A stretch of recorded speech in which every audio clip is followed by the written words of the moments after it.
그러면 이제 소유권의 취득 중에서 첨부에 대해서 보도록 하겠습니다. 첨부의 의의에 대해서 이렇게 나오는데 뭐 이런 의의는 굳이 안 보셔도 됩니다. 그러니까 첨부는 여러분들이 이렇게 생각하시면 돼요. 우리가 첨부의 내용 중에서 세 개가 있어요. 이렇게 하나, 둘, 셋. 세 개가 있는데 부합, 혼화, 가공 이 세 개를 합한 것을 첨부라고 합니다. 오히려 의의를 이렇게 기억을 해두시면 됩니다. 아, 이렇게 부합, 혼화, 가공 이걸 포함한 게 첨부구나. 그래서 이 각각의 제도에서 이걸 본 다음에 이걸 합쳐가지고 첨부라고 한다. 이렇게 이해를 하시면 돼요. 그래서 넘어가 볼게요. 근데 이건 보세요. 첨부에 의한 소유권 취득. 그러니까 첨부라고 하는 게 물건이 뭔가 합쳐졌다 이 소리인데 이게 법률 행위인가요? 아니죠. 법률 행위가 아닙니다. 그래서 법률 규정에 따른 물권 변동, 즉 187조가 적용이 되기 때문에 공시 방법 없이도, 즉 등기 없이도 소유권을 취득하는 경우입니다. 그리고요, 첨부 규정의 법적 성격. 그러면 부합, 혼화, 가공이 첨부라고 했는데 이 규정이 쭉 있어요. 256조부터 이렇게 있는데 이 규정이 강행 규정이냐, 임의 규정이냐 이거에 대해서 얘기를 드려볼게요. 그러면 봅시다. 이 첨부 규정 중에서 복구 청구 불가, 즉 뭔가 물건이 합쳐졌는데 이것을 복구하자고 당사자끼리 합의할 수가 있느냐 이 문제예요. 어떨 것 같아요?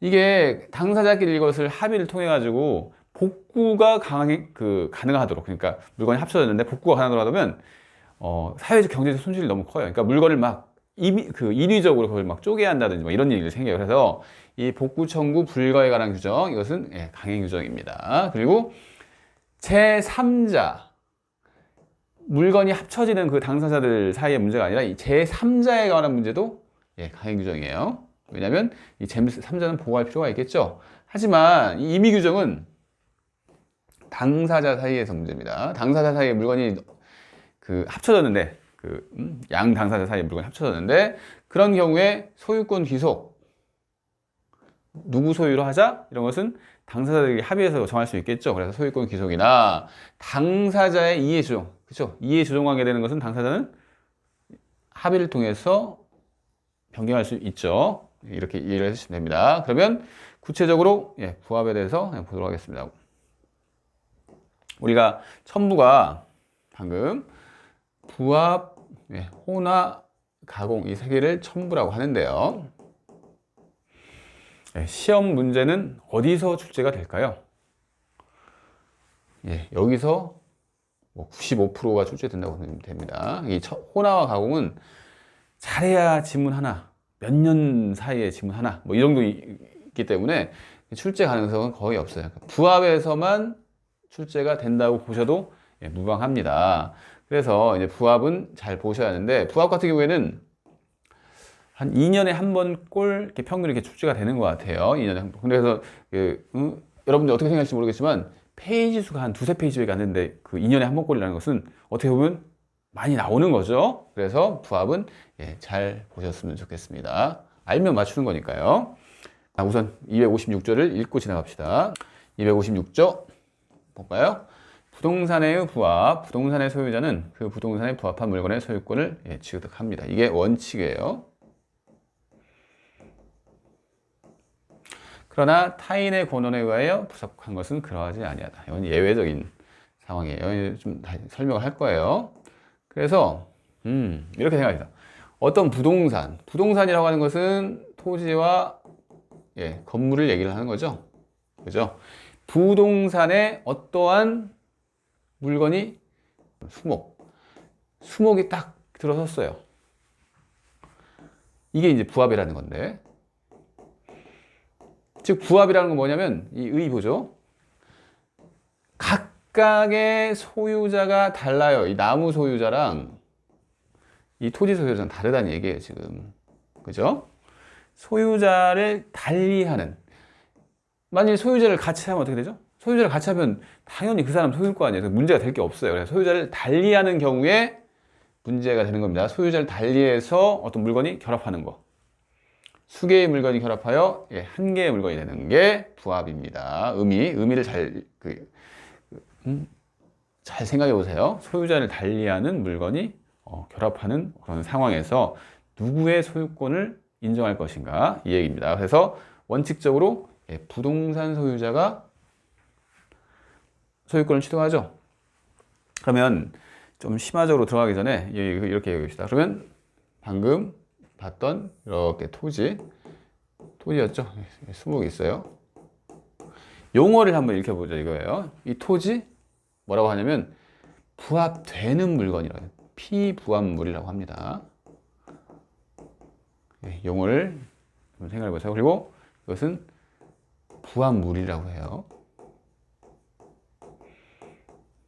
아시겠나요? 그래서 이 얘기를 다시 한번 바뀌었으면 피부합물의 소유자가 부합물의 소유권을 취득한다 이렇게 생각을 해도 됩니다. 이렇게 이제 기본적인 내용을 아시고 한번 자세히 봅시다. 부합이 뭐냐고요?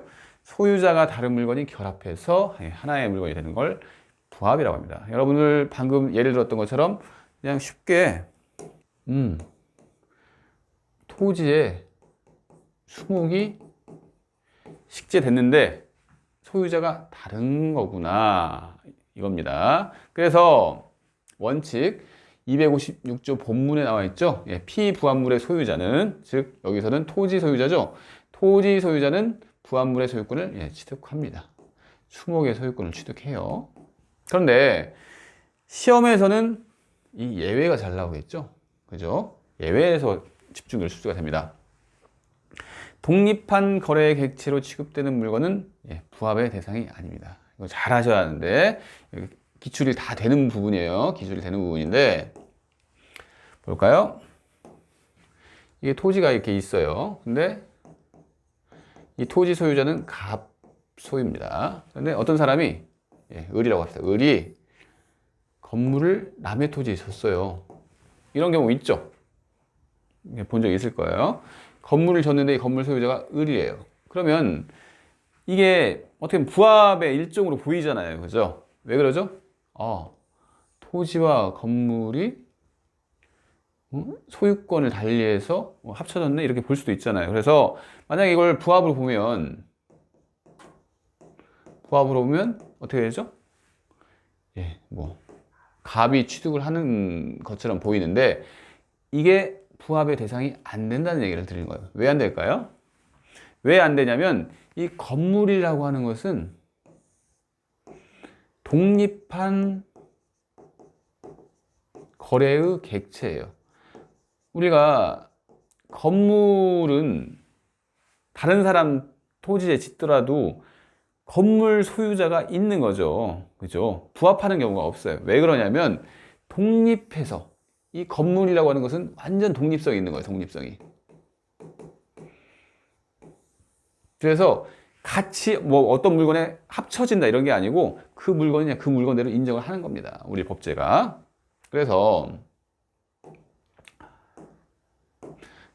이렇게 독립되게 인정하는 물건은 부합의 대상이 안 됩니다. 이 건물 말고 또 뭐가 있죠? 그런 게? 예를 들어보면 이렇게 나오는데 임목 등기를 해놨어요. 이런 경우가 되겠죠. 그러니까 볼까요? 이렇게 어떤 토지에 이렇게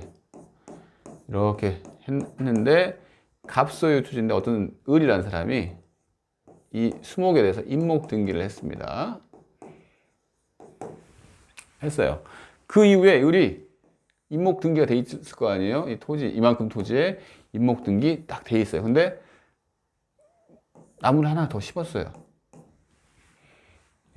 임목 등기 범위 안에 포함되는 나무예요. 이런 경우에 갑의 소유로 될까요? 아닙니다. 왜 그러냐면 벌써 이 임목은 등기가 돼 있습니다. 그래서 을의 독립한 소유권을 인정하는 거래 객체가 된 거예요. 그래서 이런 경우 똑같은 경우가 또 있죠. 임목 말고 뭐 있죠? 명인반복도 마찬가지입니다. 명인반복도 여러분들이 이렇게 확실하게 별도의 소유권의 객체가 되는 상황에 있는 이런 공시방법들을 갖춘 물건들은 부합의 대상이 안 되는구나. 이렇게 이해를 하시면 돼요. 그리고요, 또 잘 나오는 문제인데, 이것도 다 했죠? 타인 토지에, 타인 토지죠? 타인 토지에, 이번에는 나무가 아니라, 뭐 이렇게, 경작물, 뭐 배추 같은 걸 심었다고 해봅시다.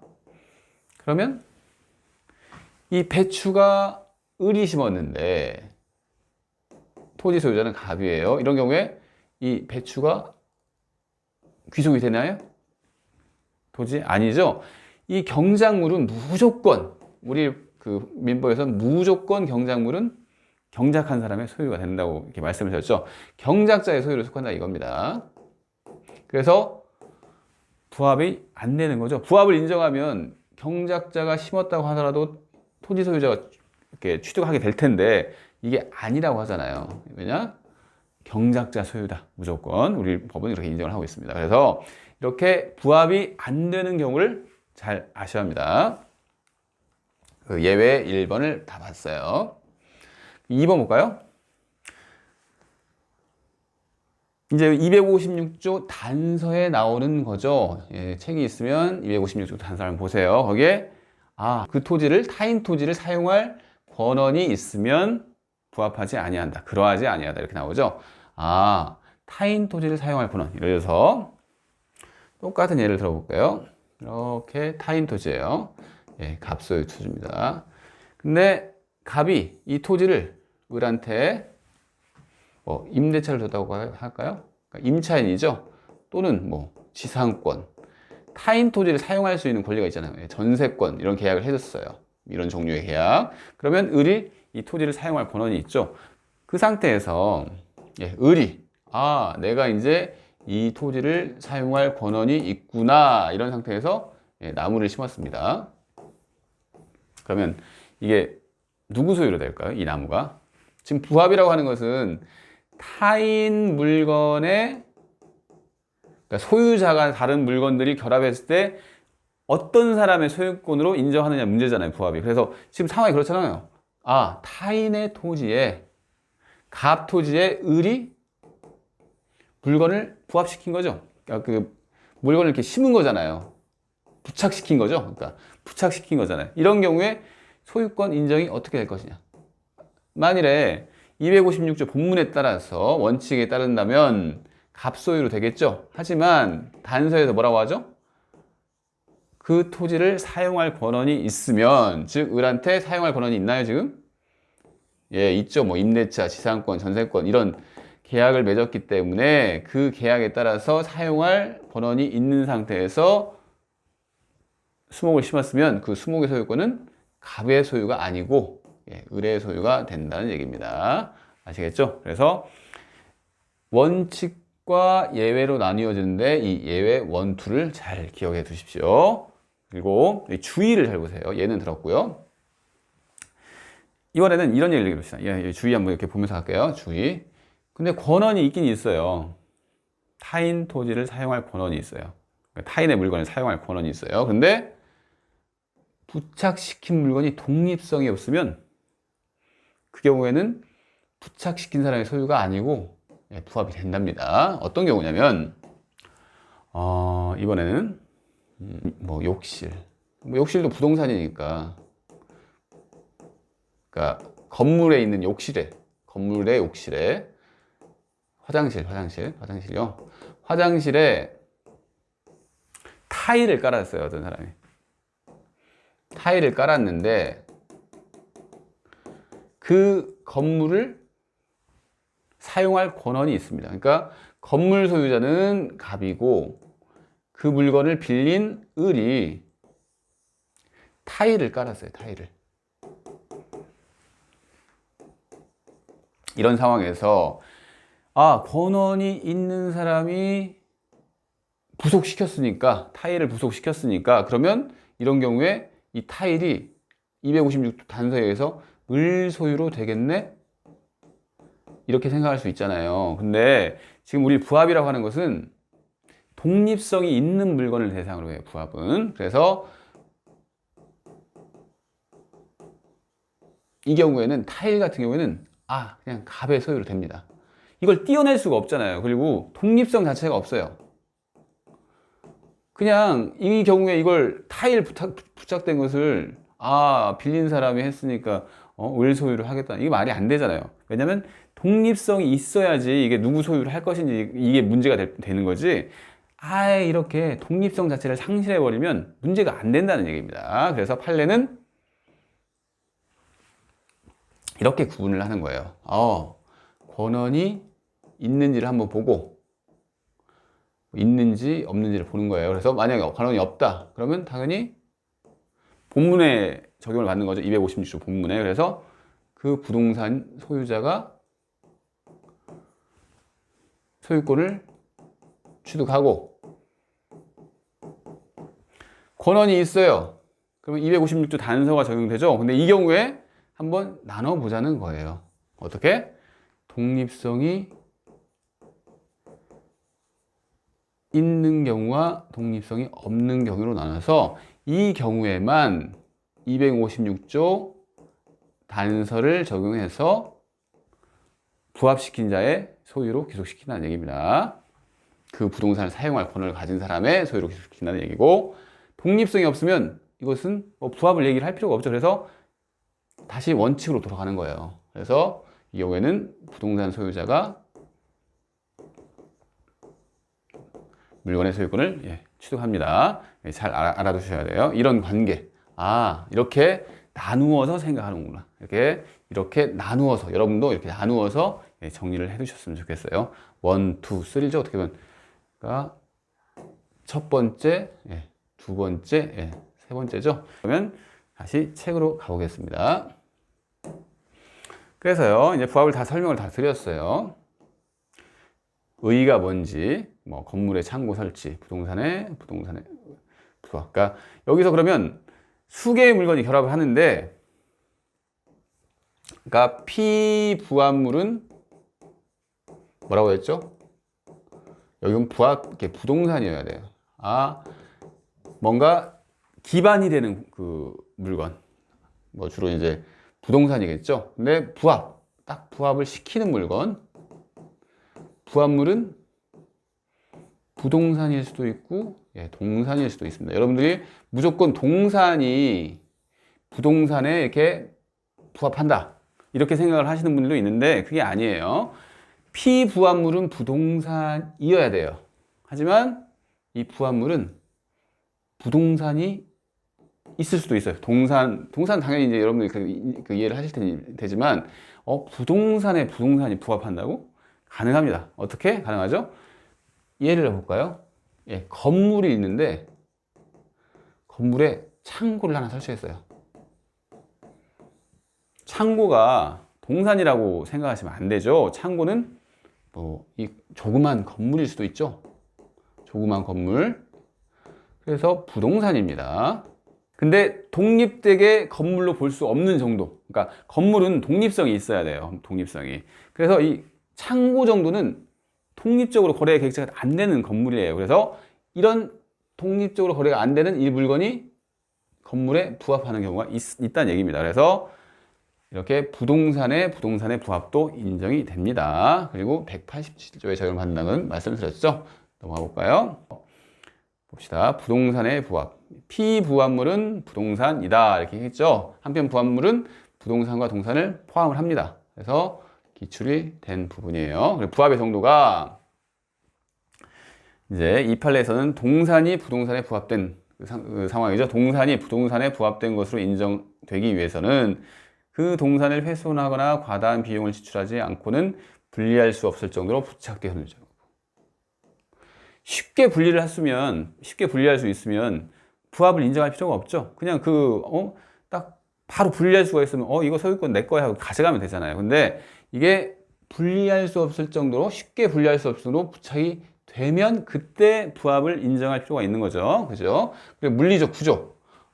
이제 물리적 구조가 하나의 물건처럼 보이네? 이런 경우에는 부합을 인정할 수 있을 테고, 용도와 기능 면에서 기존 부동산과는 독립된 경제적 효용을 가지고 거래상 별개의 소유권의 객체가 될 수 있는지를 종합하여 판단을 해야 하고, 부합에 관한 범위는 건물의 증축, 예, 건물이 증축되거나 건물이 신축된 경우에도 예, 부합 법리가 그대로 적용될 수 있다고 합니다. 아시겠죠? 그래서 이 효과 파트에 별이 되게 많이 보이죠? 그죠? 여기서 집중적으로 출제가 되는 거예요. 그래서 효과 원칙과 예로 나뉜다고 했죠? 그래서 크게 1, 2, 3로 나뉩니다. 그래서 원칙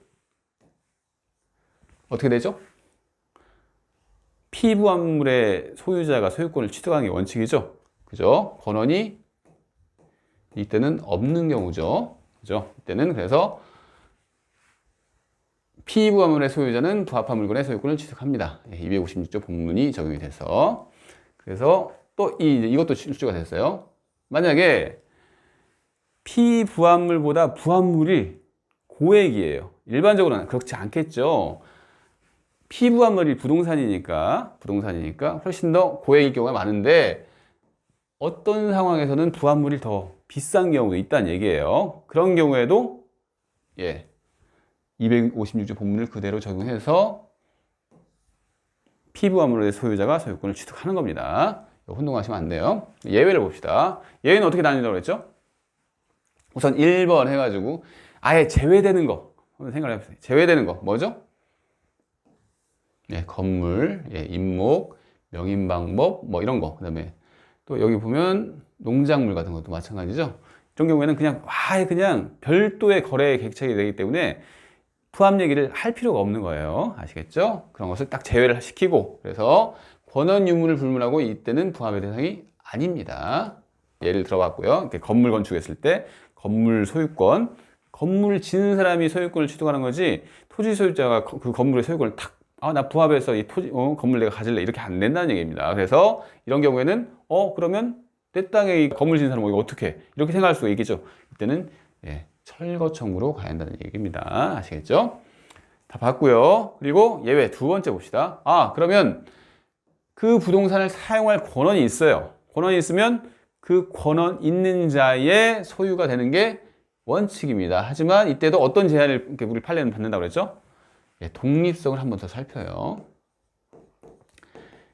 이 256조 단서가 적용이 되는 경우는 권한이 있으면서 그 물건이 독립성이 있을 때 256조 단서가 적용되는 겁니다. 그래서 수목 같은 경우에는 독립성이 있잖아요. 그죠? 타인의 토지에 수목을 식재하였다. 그러면 식재자가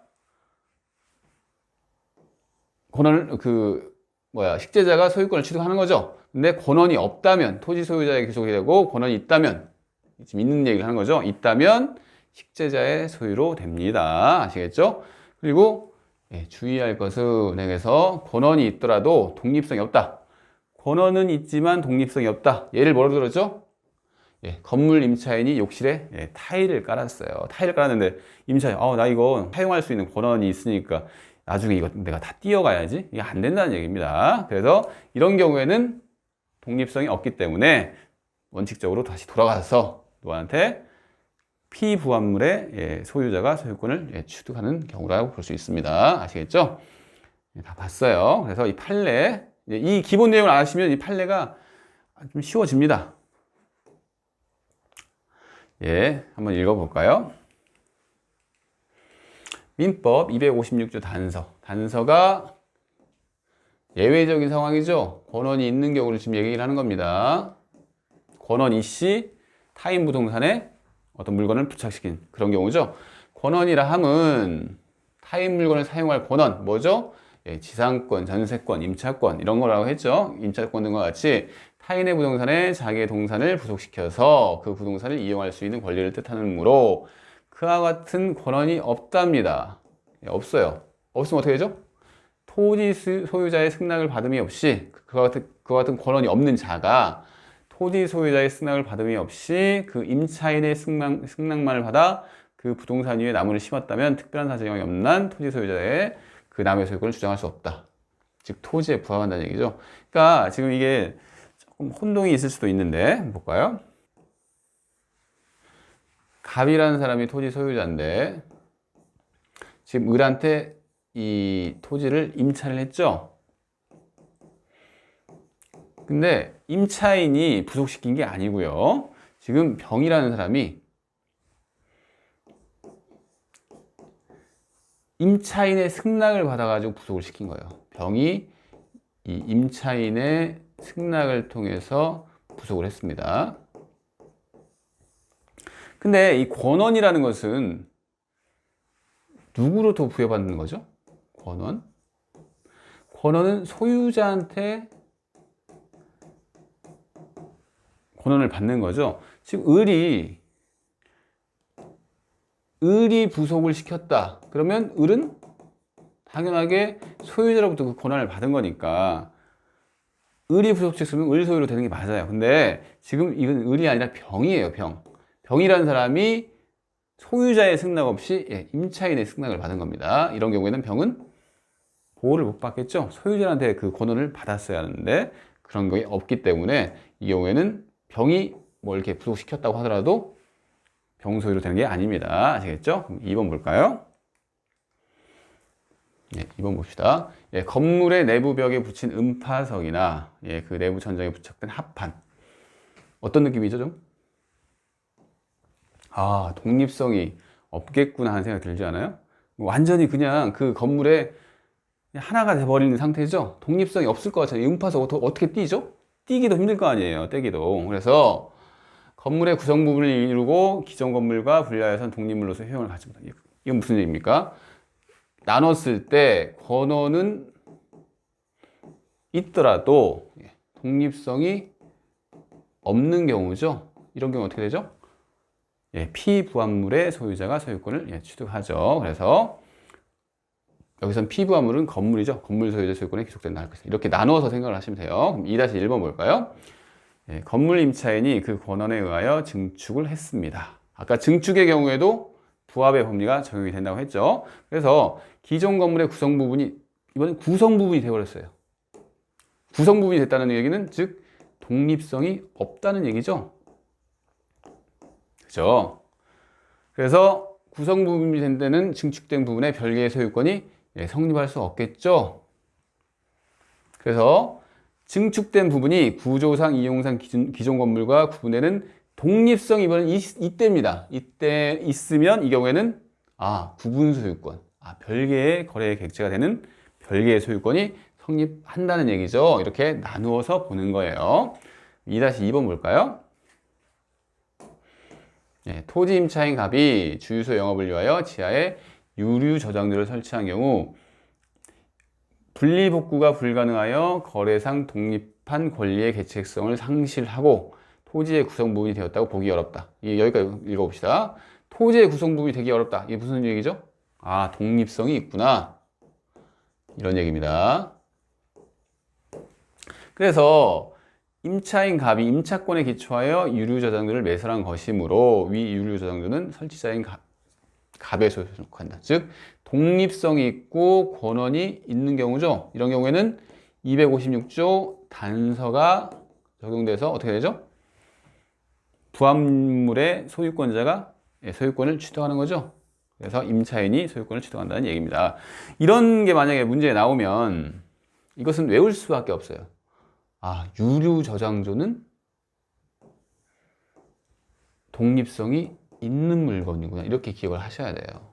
이거 외워야죠. 그죠? 이런 걸 외워야 하는 겁니다. 여러분들이 노트 같은 걸 하나 따로 마련을 하셔가지고, 유류 저장소 독립성 있다. 이렇게 써놓은 다음에 기억을 자주 보시면 됩니다. 그 다음에요. 이번에는 유류 저장 탱크입니다. 방금 봤던 건 유류 저장소고, 주유소의 지하에 매설된 유류 저장 탱크를 토지로부터 분리하는데 과다한 비용이 들고 이를 분리하여 발굴할 경우 경제적 가치가 현저히 감소할 것이 분명하다는 이유로 무슨 얘기입니까? 즉 독립성을 상실한 거죠. 독립성 없습니다. 그래서 이 경우에는 토지 소유자가 소유권을 가져가겠죠. 그래서 유류 저장 탱크는 토지에 부합되고 본 사례. 이건 또 기출됐습니다. 그러니까 이것도 유류 저장 탱크는 독립성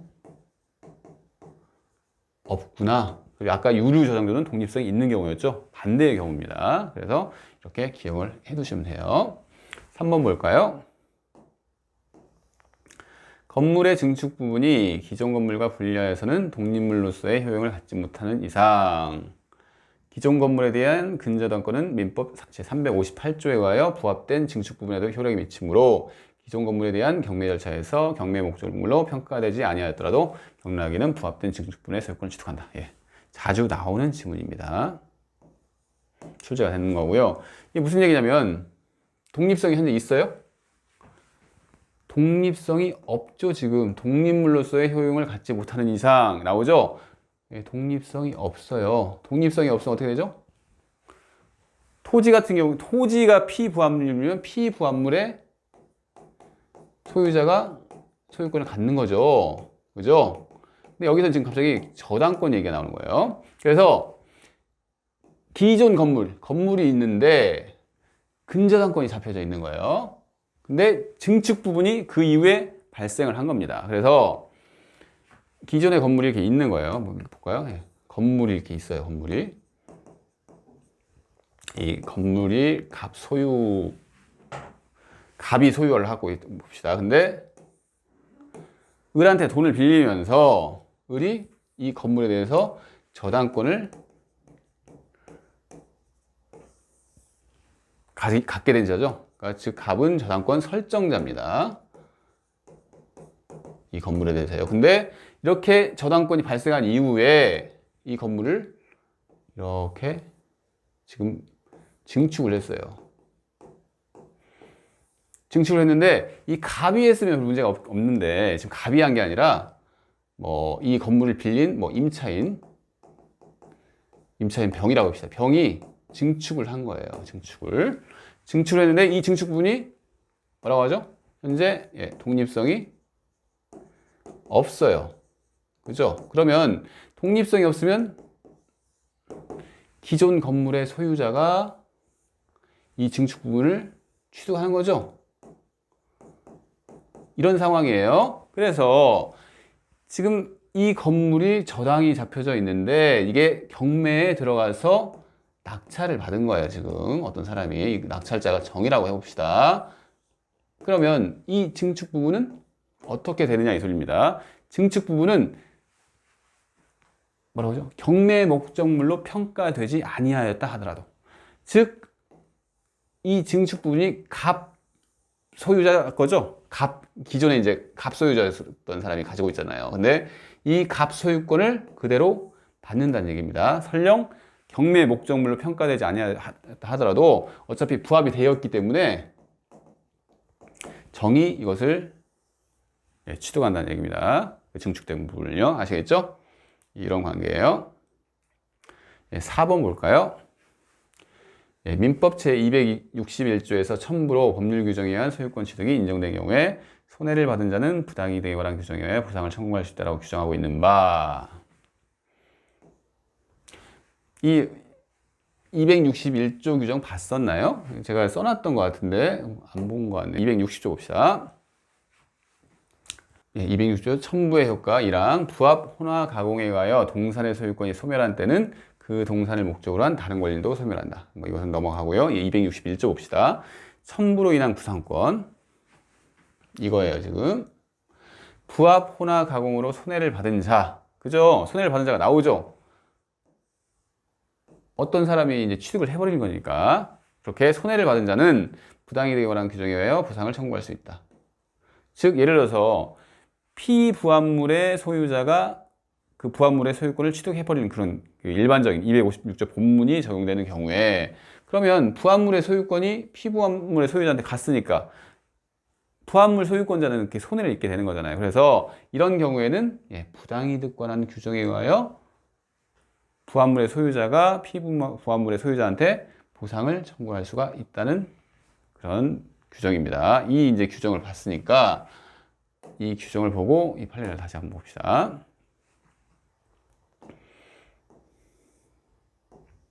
제261조에서 첨부로 법률 규정에 의한 소유권 취득이 인정된 경우에 손해를 받은 자는 부당이득에 관한 규정에 의하여 보상을 청구할 수 있다고 규정하고 있는 바. 봤죠? 보상 청구가 인정되기 위해서는 민법 제261조 자체의 요건만이 아니라 이거 플러스 부당이득 법리에 따른 부당이득의 요건이 모두 충족돼야 한답니다. 이거는 이게 기출이 된 파트예요. 그래서 무조건 다 청구할 수 있는 게 아니라 부합물 소유권자와 피부합물 소유권자 간에 무조건 예를 들어서 부합물 소유권자가 물건을 자기 이제 피부합물 소유권자한테 넘겨줬다고 하더라도 그런다 하더라도 부당이득 법리까지 갖추어야지 부당이득 반환 청구를 행사할 수 있다는 얘기예요, 지금. 그래서 매도인에게 소유권이 유보된 자재가 제3자와 매수인 사이에 이루어진 도급계약의 이행으로 제3자 소유 건물의 건축에 사용되어 부합된 경우에 쭉 한번 읽어볼까요? 보상 청구를 거부할 법률상 원인이 있다고 할 수 없지만 제3자가 도급계약에 의하여 제공된 자재의 소유권이 유보된 사실에 관하여 과실 없이 알지 못한 경우라면 선의취득, 여기 갑자기 선의취득 얘기까지 나오네요. 보상 청구를 할 수 없답니다. 이거 한번 판례를 분석을 해봅시다. 볼게요.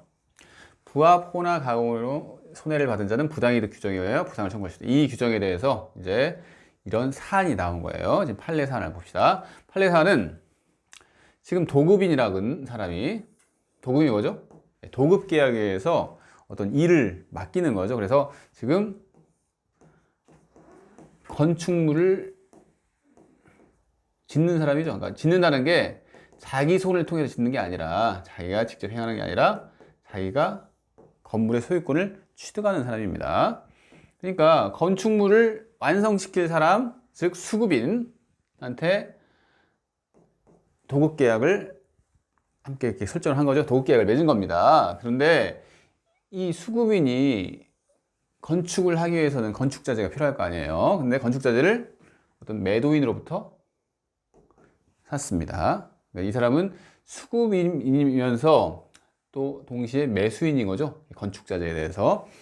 이 건축자재에 대해서 매수인 샀는데, 일반적인 매매는 이 건축자재를 넘겨주면서, 즉 인도를 하면서 소유권을 넘겨주는 형태죠. 매매라고 하는 것은요, 동산 매매는요. 근데 지금 소유권을 유보한 매매래요. 즉 인도는 해줬는데 매도인이 소유권을 보유를 하고 있다고 합니다. 이게 소유권 유보 매매예요. 우리가 이게 처음 보는 게 아니고 이 소유권 유보 매매는 본 적이 있어요. 한번 볼까요? 예전에 지금 소유권 유보부 매매를 한번 보려고 합니다. 우리 예전에 정수기 있죠. 코웨이 정수기 이런 거 있잖아요. 정수기 같은 경우에는 이런 식으로 계약을 하죠. 지금 당장 정수기는 넘겨줄게. 하지만 이 정수기를 넘겨받은 사람이 바로 소유권을 취득하는 것이 아니고 너는 을은 계속 할부를 갚도록 해. 그래서 할부가 몇 개월 정도 쭉 진행이 되면 그때 소유권을 넘겨줄 거야. 이게 소유권 유보매매입니다. 즉 일반적인 매매는 바로 소유권이 넘어가지만, 을한테 넘어가겠죠. 하지만 이런 경우에는 소유권이 우선 갑에게 있는 거죠. 그죠? 사용은 현재 을이 하고 있는 거고, 사용을 하고 있는 거죠. 인도 받아가지고 사용을 하고 있습니다. 그래서 소유권 유보부 매매가 이런 거예요. 소유권이 안 넘어가는 경우. 지금 똑같은 상황이에요. 소유권, 건축 자재의 소유권은 이 사람한테 있는데 인도는 받았어요. 그래서 이 건축 자재를 인도를 받았으니까 그 인도 받은 그 물건을 가지고 건축 자재를 사용을 한 거예요. 수급인이 건물 짓는데.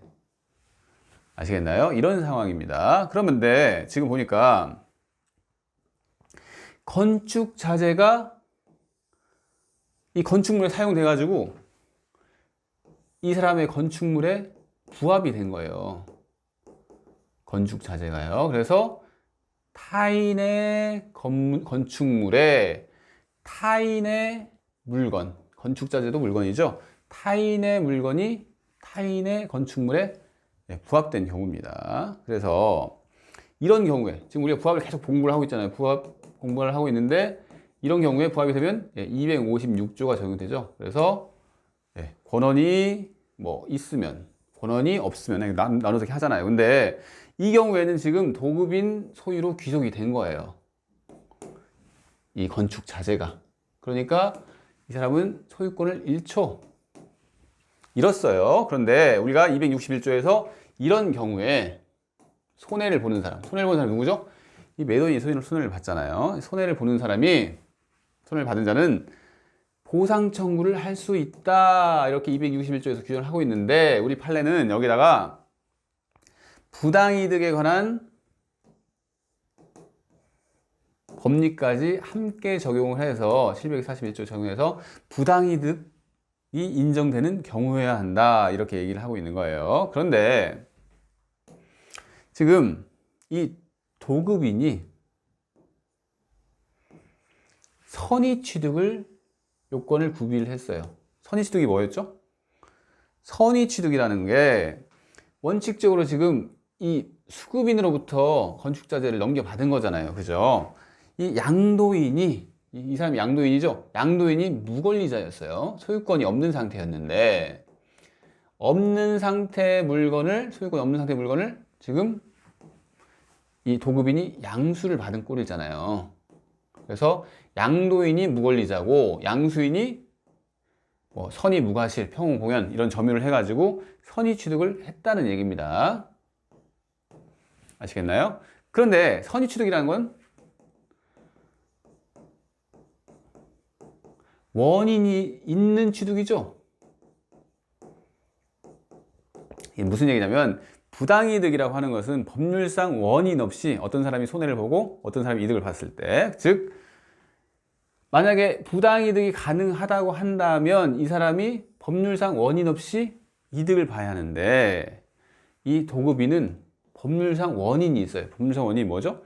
선의취득 요건을 구비했다는 얘기입니다. 그래서 법률상 원인이 시 이 건축자재의 소유권을 취득한 거예요. 그래서 이런 경우에는 부당이득 청구가 가능하지 않다는 얘기를 한 겁니다. 왜? 741조의 부당이득이 적용되는 상황이 아니기 때문에 이렇게 판례는 지금 얘기를 하고 있어요. 다시 판례로 한번 바꿀까요? 그러면 판례 4번 다시 한번 읽어봅시다. 보상 청구가 인정되기 위해서는 민법 제261조 자체의 요건만이 아니라 부당이득이 성립하는 경우여야 합니다. 그런데 매도인에게 소유권이 유보된 자재가 제3자와 매수인 사이, 이 제3자는 누구죠? 지금 도급인이겠죠? 그죠? 매수인은 수급인이고 사이에 이루어진 도급계약의 이행으로 제3자 소유의 건물 건축에 사용되어 부합이 됐습니다. 즉 도급인 건축물에 부합이 돼버렸어요. 이런 경우에 원칙적으로는 보상 청구를 거부할 법률상 원인이 있다고 할 수 없습니다. 왜? 일반적인 경우에는 선의취득이 인정이 안 되는 경우에는,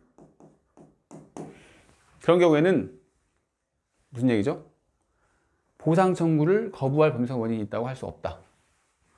즉 보상 청구를 해줘야 한다 이 소리죠. 지금 261조에 적용돼서 해줘야 한다는 얘기인데, 지금 이런 경우에 즉 제3자가 도급계약에 의하여 제공된 자재의 소유권이 유보된 사실에 관하여 과실 없이 알지 못한 경우, 이런 좀 약간 특수한 경우죠. 이렇게 선의취득이 인정되는 경우에는 법률상 원인이 있는 취득이죠. 법률상 원인이 있는 취득이니까 부당이득 반환 청구할 수 없다는 얘기입니다. 즉 일반적인 경우는 이게 선의취득 같은 게 인정이 안 되는 경우는 청구를 할 수가 있지만 선의취득 인정이 되기 때문에 이런 경우는 부당이득 반환 청구가 안 된다는 판례였습니다. 좀 어려운데 기출이 됐으니까 잘 이해를 한번 해보세요.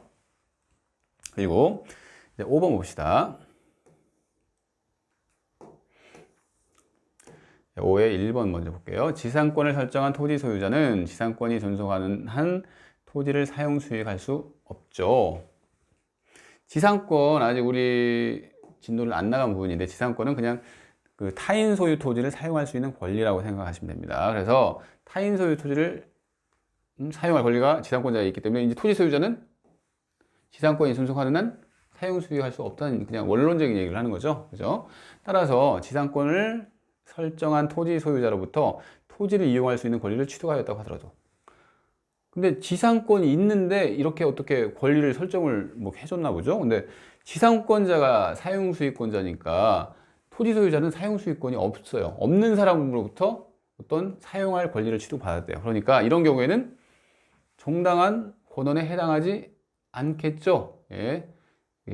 단서가 정한 권한에 해당하지 않습니다. 그래서 토지에 부합한다는 얘기죠.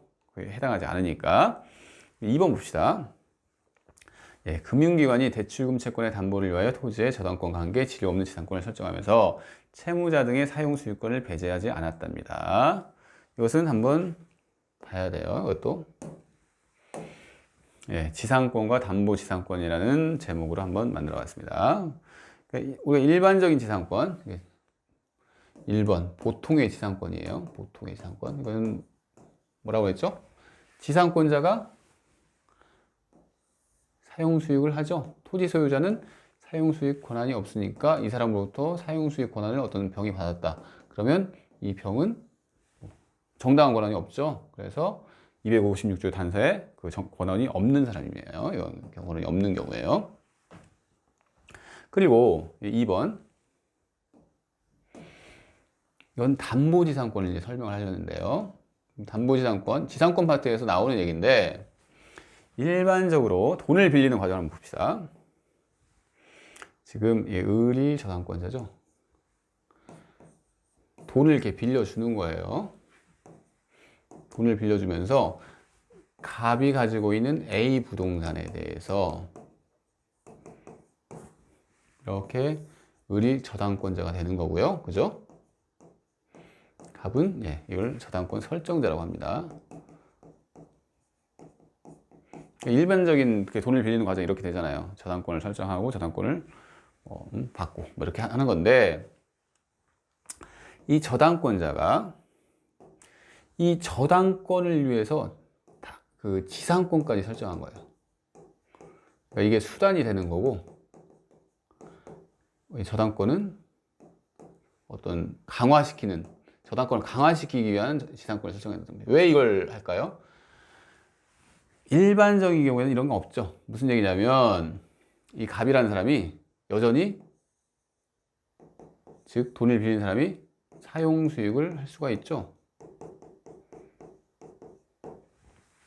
그러니까 저당권 같은 경우, 지금 저당권이 설정된 거예요. 그러면 저당권 설정자는 담보가치만 이 사람한테 줬기 때문에 갑은 사용수익권이 여전히 있어서 이 부동산을 예를 들어서 다른 계약을 통해서 병한테 전세권을 설정할 수도 있고, 임차권을 설정할 수도 있고, 뭐 이렇게 할 수 있는 거죠. 물론 지상권도 설정할 수 있습니다. 토지라면 이렇게 할 수 있죠. 그러면 지금 저당권자의 입장에서 한번 볼게요. 이 저당권자는 나는 이렇게 저당권을 설정했는데 이 뒤에 그 물건에 다른 사람이 살고 있는 거예요. 사용수익을 하고 있는 거예요. 그러면 이 저당권이 인기가 좋을까요? 만약에 이 갑이 돈을 못 갚았어요. 그러면 경매가 진행이 되잖아요. 경매가 진행이 됐을 때 이렇게 다른 사람이 그 물건을 지금 점유를 하고 있는 거죠. 뭐 전세권을 통해서든 임차권을 통해서 점유를 하고 있으면 이 경매가 인기가 좋을까요? 인기 없어요. 이렇게 되면. 즉 그 상황을 막기 위해서 이 저당권자가 돈을 빌려주면서 그러면 내가 지상권까지 설정할 거야. 이렇게 하는 거예요. 지상권까지 설정할 거야. 이러면 갑은 자기만 이걸 사용할 수 있는 거지. 이렇게 병이라는 뭐 이런 사람들을 못 만들 거 아니에요. 그죠? 그래서 이런 경우에는 경매가 진행이 되면 바로 갑만 쫓아내면 돼요. 이 채무자만. 아시겠나요? 그래서 이렇게 저당권을 설정할 때 지상권까지 함께 설정하는 경우가 있다는 얘기죠. 그래서 이 지상권을 일반 보통의 지상권과 구분해서 담보지상권이라고 부릅니다. 담보를 위해서 지금 지상권을 설정한 거죠. 그죠? 그래서 이런 담보지상권은 그러면 누가 사용수익하는 거죠? 지금 갑이 사용수익하는 거죠. 갑이. 이 저당권 설정자가 원칙적으로 사실 지상권을 설정을 안 하는 게 일반적인데 이 을이 지상권을 설정을 받은 거죠. 그죠? 그런 경우에는 갑이 사용 수익을 하는 거예요. 이 은행은 돈을 빌려주는 데 목적이 있는 거지 이 물건, 부동산을 사용하는 데 있어서 목적이 있는 건 아닙니다. 담보를 취득하는 게 목적이 있는 거죠. 그래서 이런 경우에는 갑이, 즉 이 저당권 설정자인 갑이 사용 수익을 하는 거예요. 이게 담보지상권입니다. 아시겠죠? 이 기본적인 내용을 이해를 하시고 다시 책으로 봅시다. 예, 2번 봅시다. 금융기관이 돈을 빌려줬어요. 대출금 채권의 담보를 위해서 저당권 플러스 질리 없는 지상권. 이 지상권이 뭐라고요?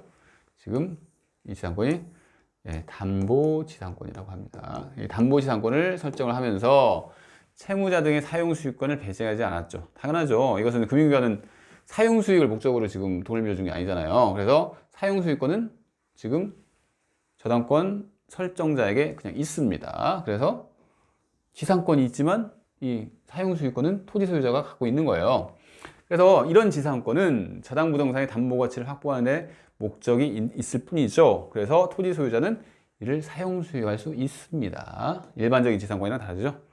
그래서 따라서 그러한 토지 소유자로부터 토지를 사용 수용할 수 있는 권리를 취득했답니다. 그러면 이때는 그 권원 256조 단서에 정한 권원에 해당해서 어떻게 되죠? 그러면 그 자가 부합한 자가 그 물건의 소유권을 취득하죠. 피부합자가 이렇게 소유권을 취득하는 게 아니라 그 부합을 한 사람이 그냥 취득을 하는 거죠. 아시겠죠? 그래서 2번 봤습니다. 이제 다 봤습니다. 동산 간의 부합, 뭐 호나, 가공 이런 거 안 중요한데 그냥 읽어만 볼게요. 257조 동산 간의 부합이 있습니다. 동산과 동산이 부합하여 훼손하지 아니하면 분리할 수 없거나 그 분리에 과다한 비용을 요할 때 어떤 경우인지 아시겠죠? 그렇게 섞였습니다. 동산과 동산이 이렇게 지금까지는 부동산과 동산 간의 부합을 봤잖아요. 부동산이랑 동산이 아니라 동산과 동산이 부합했어요. 이런 경우에는 256조가 적용되는 게 아니라 이런 경우에는 주된 동산의 소유자에게 속합니다. 아시겠죠? 그리고 주된 동산, 이걸 주종을 구별할 수 없대요. 그러면 어떻게 되죠? 공유를 한답니다. 그 비율로. 아시겠죠? 조문 뭐 이상 공부할 게 없어요. 그러니까 조문은 이렇게 알아두시고요. 호나입니다. 호나. 호나는 섞였다는 얘기예요. 그래서 예를 볼까요? 갑소유살과 을소유살이 섞였어요. 근데 누구 살인지 구분을 할 수 없는 경우, 이런 경우를 호나라고 합니다. 이 호나의 경우에는 방금 동산과 동산의 부합 규정이 있죠. 뭐죠? 주된 동산의 소유자가 소유권을 취득한다. 그리고 주종을 구별할 수 없으면 공유한다. 그 규정을 준용을 하는 겁니다. 됐고요. 그리고 이제 가공 봅시다. 가공. 제 259조 볼까요? 가공. 타인의 동산에 가공한 때는 그 물건의 소유권은 원재료의 소유자에 속합니다. 가공이라고 하는 것은 어떤 물건에 그 사람의 노력이 이제 합쳐진 거잖아요. 그걸 가공이라고 하는데 이럴 때는 원칙적으로 누구 소유? 원재료 소유자에게 속합니다.